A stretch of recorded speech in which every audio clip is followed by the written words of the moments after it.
तो पूरा विश्व कह रहा है कि मेरा।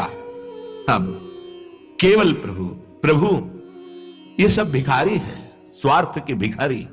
कौन मेरे को साथ देगा? कौन? सच्ची बड़ी कृपा होती जब प्रतिकूलता मिलती है। तब जैसे नेत्रों में पर्दा पड़ जाए तो कुछ दिखाई नहीं देता, पर ऑपरेशन हो जाए तो ठीक दिखाई देता है। ये प्रतिकूलता एक महामहिम ऑपरेशन है। आंख खोल के देखा गया कोई नहीं। परिस्थितियों को नकारात्मक भाव से ना देखा जाए, वो प्रकाश पैदा करने के लिए प्रतिकूलता होती है। ना कोई मित्र है और ना कोई शत्रु है, बस एक भगवान का आश्रय है। ये वो प्रतिकूलता भगवान इसलिए देते हैं कि अंतर में केवल उनका अधिकार रह जाए, दूसरे का नहीं। ये मेरा स्वामी बुलवा रहा है, क्योंकि पहले बुलवाया अनन्य आश्रय के लिए और अब बुलवा रहा है कि देख मेरा दुलार, मैं कहीं भी बैठकर तुझे ऐसे शिखर पर चढ़ा सकता हूं जहां सब वंदना करते हैं। मूकम करोति वाचालम पंगुम लंघयते गिरिम। कभी किसी पर दोषारोपण करके प्रतिकूलता को प्रतिकूलता मत मानना। वो प्रतिकूलता केवल शिखर पर चढ़ाने के लिए होती, ऐसी ऊंचाई पर चढ़ा दी जाती कि आश्चर्य होता है कि कल ये रज हम पैरों से दबा रखे थे, आज ये मुकुट पे कैसे बैठ गई। वो वायु का संयोग, अनुग्रह का संयोग। इसलिए मनुष्य की तो बात क्या, किसी का भी सहारा नहीं लेना अपने आराध्य देव के सिवा। कदम कदम पर यही तो अनुभव का जीवन तब होता है जब किसी का सहारा नहीं होता।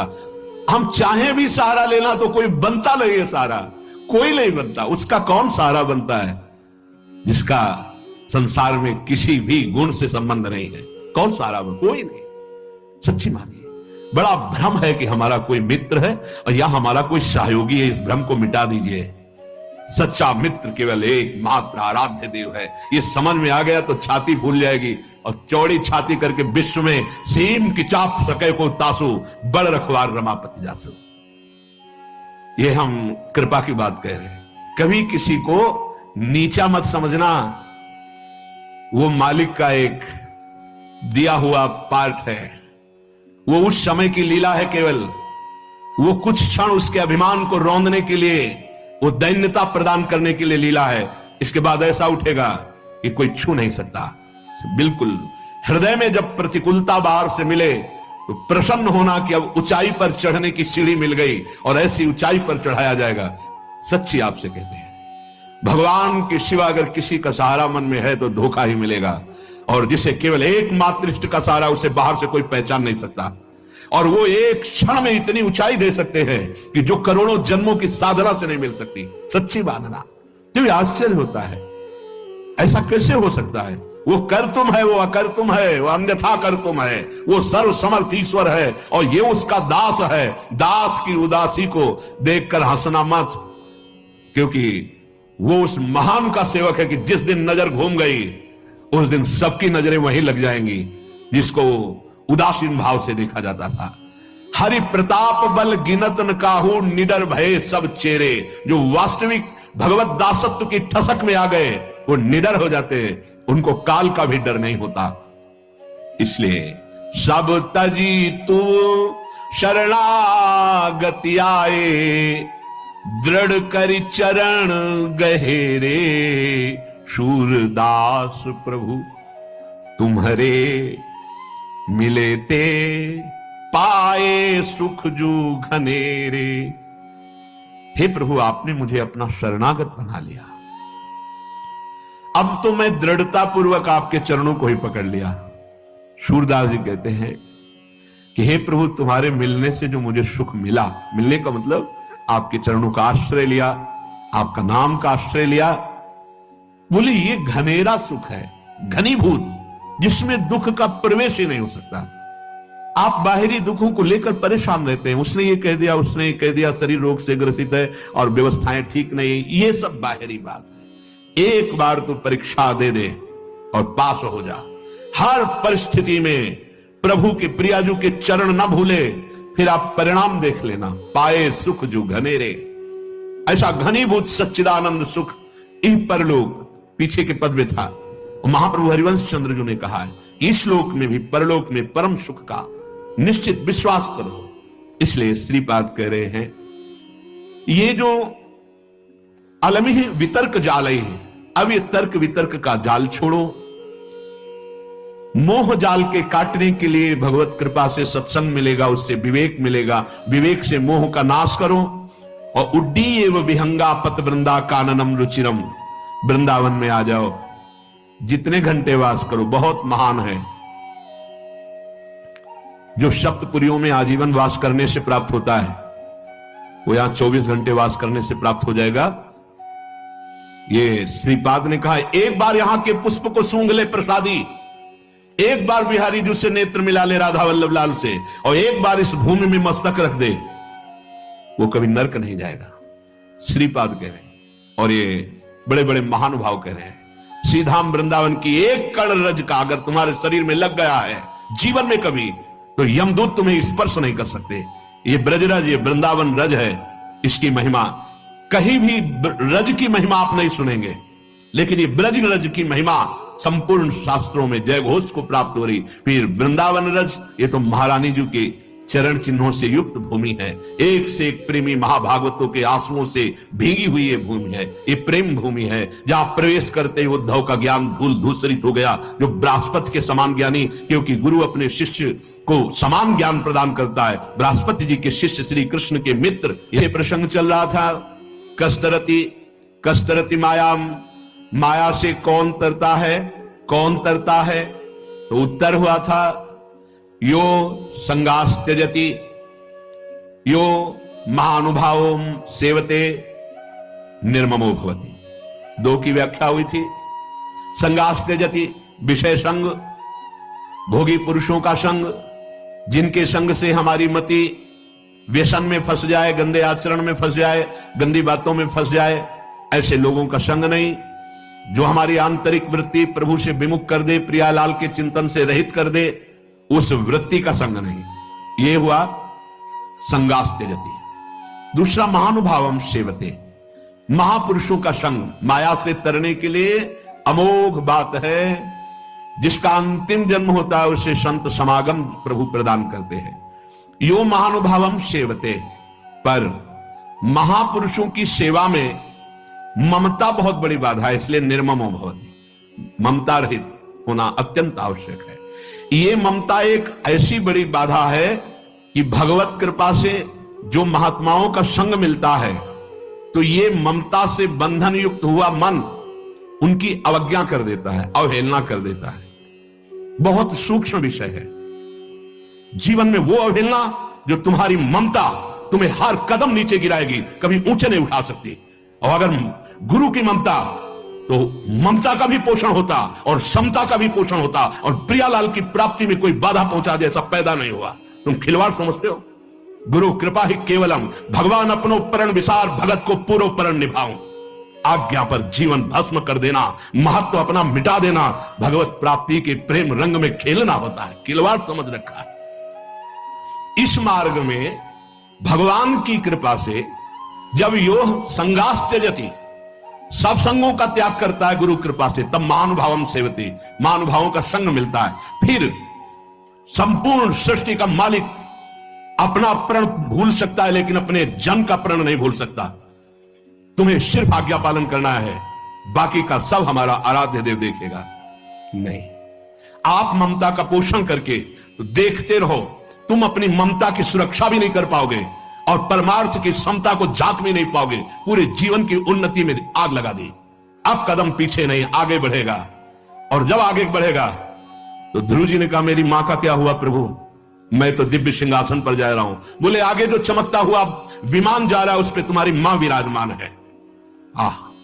पुत्रवती युवती जग सोई, कुल धन्य हो जाता है। धन्य से जननी, धन्य सुतात, समझ में नहीं। ये ममता, ये मेरा शरीर, इसका अधिकारी मैं हूं, ये मेरी मां, ये मेरा परिवार, ये मेरा घर, मेरे पास पैसा, अब मुझे किसकी जरूरत है। एक छोटे से सीमित ममता के कुएं में गिर गए। असीम ममता प्रियालाल के चरणों में समर्पित करके, यह ममता एक बहुत बड़ी बाधा है। उसी में भगवत भाव करके चलने से आप वहां पास रहते हुए निकल सकते हो। आप विश्वास कीजिए, अगर वचन दे दिया है कि इस लोक परलोक में तुम्हें कुछ सोचने की जरूरत नहीं, तो तुम देख लेना गुरु प्रताप आगे से आगे सब होता चला जाता है। आप समझ नहीं पा रहे हो, तुम रोक पाओगे काल के थप्पड़ को? ना मां को बचा पाओगे, ना पिता को बचा पाओगे, ना परिवार को बचा पाओगे। अगर उन्हीं में भगवत भाव कर लिए तो सबका कल्याण कर लोगे, अपना भी और उनका भी कल्याण। रहस्य को समझ जाओ। निर्ममो भवति, ये एक ममता, ये मेरा घर, मेरा शरीर, मेरा परिवार, मेरी मां, मेरा पिता, मेरी संबंधी, मेरा मकान, मेरी जमीन, ये महानुभावों का सेवन करने से वंचित कर देता है। नहीं, मेरे गुरुदेव हैं, मेरे जीवन के, मेरे सर्वस्व के अधिकारी हैं, उनके आदेश पर अपना प्राण समर्पित कर दूंगा, उनके आदेश का उल्लंघन नहीं करूंगा। ये हुआ यो महानुभावों सेवते, महापुरुषों का सेवन किया जा रहा है। ये जो माया का बंधन है, इसे गुरुदेव की कृपा कटाक्ष से काटा जाता है। और सही पूछो तो काटना नहीं है, प्रकाश हुआ कि तुमने देख लिया कि कभी बंधा हुआ ही नहीं था। प्रकाश ना हो तो चाहे शिव बिरंच सम होई, गुरु बिन भवनिधि तरे न कोई। जब आप सतमार्ग में चलते हैं तो कुसंगी जनों का संग दे कि फिर तुम्हें त्राहिमाम बोलकर, क्यों? शरणागत का कभी नाश नहीं हो सकता, इसलिए तुम्हारा भी नाश नहीं होगा। तुम्हें लौट करके फिर उसी गली पे चलना होगा। ये भगवत मार्ग का पथिक है, क्योंकि तू भूला हुआ है पर वो भूला हुआ नहीं है। उसे भूल सुधारना आता है। भाग तो कितना भागेगा, जहां भागेगा। एक टांग मढ़ाई मेरे मालिक ने तो ब्रह्मलोक तक छोटा पड़ गया। भाग कितना भागेगा, उसी चरणों के पास ही तुम्हें घसीट के लाएंगे जहां से भागा है। लेकिन समय बर्बाद होगा। तुम्हारे सामने ऐसी परिस्थितियां पैदा होंगी कि त्राहिमाम बोलना पड़ेगा। मत देखो कि वो मौज में है, मौज में नहीं है। अधर्म और अवज्ञा करने वाला कभी उन्नति को प्राप्त नहीं होता। उसकी उन्नति अवनति का मूल कारण बनेगी। इस रहस्य को समझिए। ममता के बंधन में बंधा हुआ उपासक महापुरुषों का अपमान कर देता है। सत्संग और संतों की सेवा रूपी दिव्य ज्ञान मणि के प्रकाश में वो देख पाता है कि मैं कभी बंधा हुआ ही नहीं था, जीवन मुक्त होता है। पर वो मणि प्रकाश उसी के हृदय में होता है, ज्ञान मणि का प्रकाश, जो ममता के बंधन से रहित होता है। ममता एक अंधकारमयी रात्रि है जिसमें दिखाई ही नहीं देता मुझे क्या करना चाहिए। अंधकार में पहले सत्संग में जाने के लिए भगवान ने थोड़ी ममता कम की, फिर इसके बाद उसे छोड़ दिया। सिद्धांत देखो, अब तुम ममता रहित होकर दिखाओ। पहले सत्संग में, साधु संग में जाने के लिए भगवान ने कृपा की, साधु में लाया और ममता को कम किया, ममता के दबाव को कम किया। और जे ही तुम चले तो भगवान ने छोड़ दिया। जैसे छोटा बच्चे को मां चलाती, ऐसे जब वो लड़खड़ा के चलता है तो गिरने ना पावे, और जब वो चलने लगा तो हट गई। अब चल के दिखा। फिर जो ममता का रंग चढ़ा, फिर वो नष्ट कर देता है। क्यों? क्योंकि वो ये ध्यान नहीं दे पाया कि असली मेरी मां कौन है, असली में मुझे प्यार करने वाला कौन है। वो किशोरी जी वात्सल्यमयी, वो लाडली जी करुणामयी, उनको भूल गया।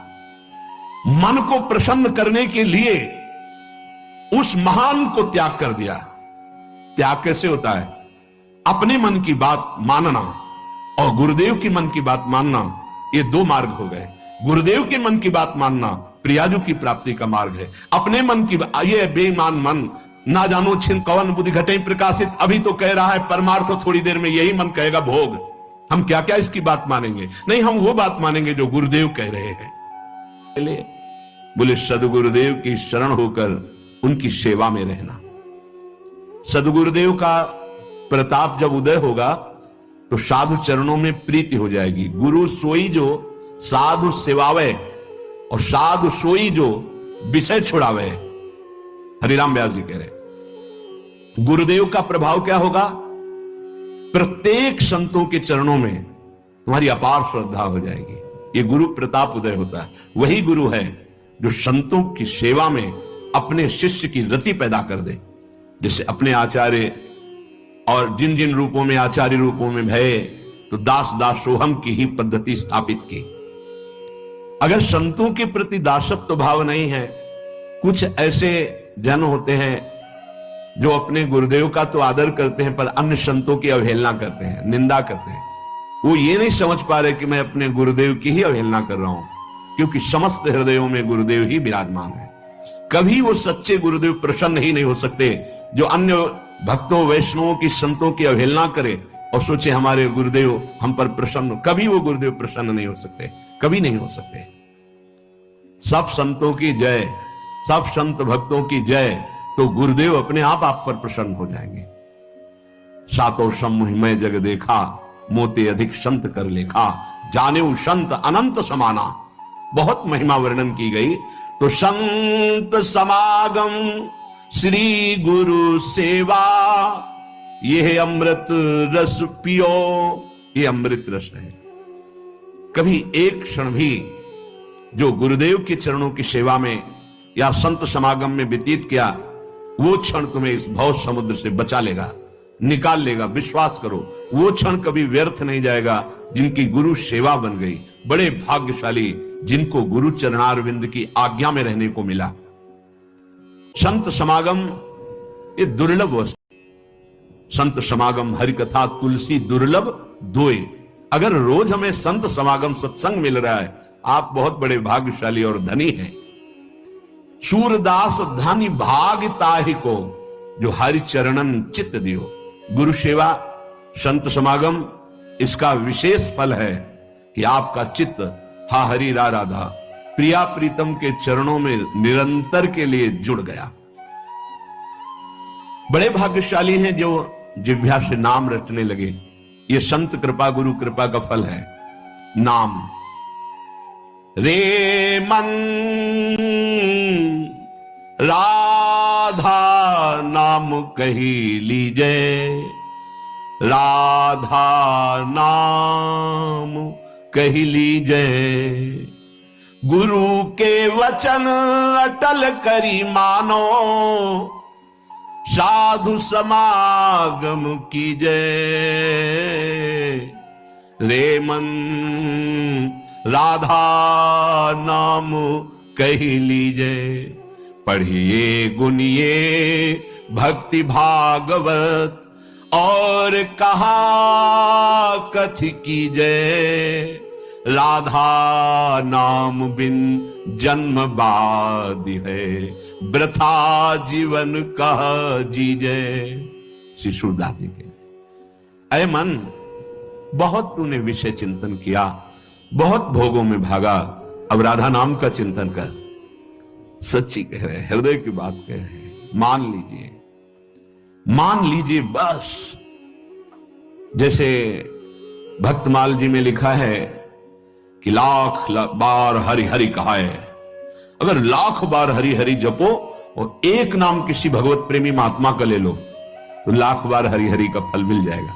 लाख बार हरि हरि हरि हरि हरि ऐसा जपा और एक बार किसी प्रेमी महापुरुष का नाम ले लिया। श्री नागरी दास जी की जय, श्री बिहारिन देव जी की जय, श्री भट्ट देवाचार्य की जय, हरिव्यास देवाचार्य की जय, हरिवंश महाप्रभु की जय, स्वामी हरिदास जी की जय। लाख बार हरि हरि कहे, एक बार हरिदास। जो ही भगवान के किसी प्रेमी भक्त का नाम स्मरण किया, लाख बार हरि हरि कहने का फल मिल जाता है। और समस्त प्रेमियों के हृदय में जहां से प्रेम प्रकाशित होता है, वो हमारी लाडली जो प्रेम दाता है। प्रेम की ध्वजा उपासना मार्ग में सर्वश्रेष्ठ गोपीजन हुई। और गोपीजनों को प्रेम कहां से प्राप्त हुआ? श्री कृष्णानुराग।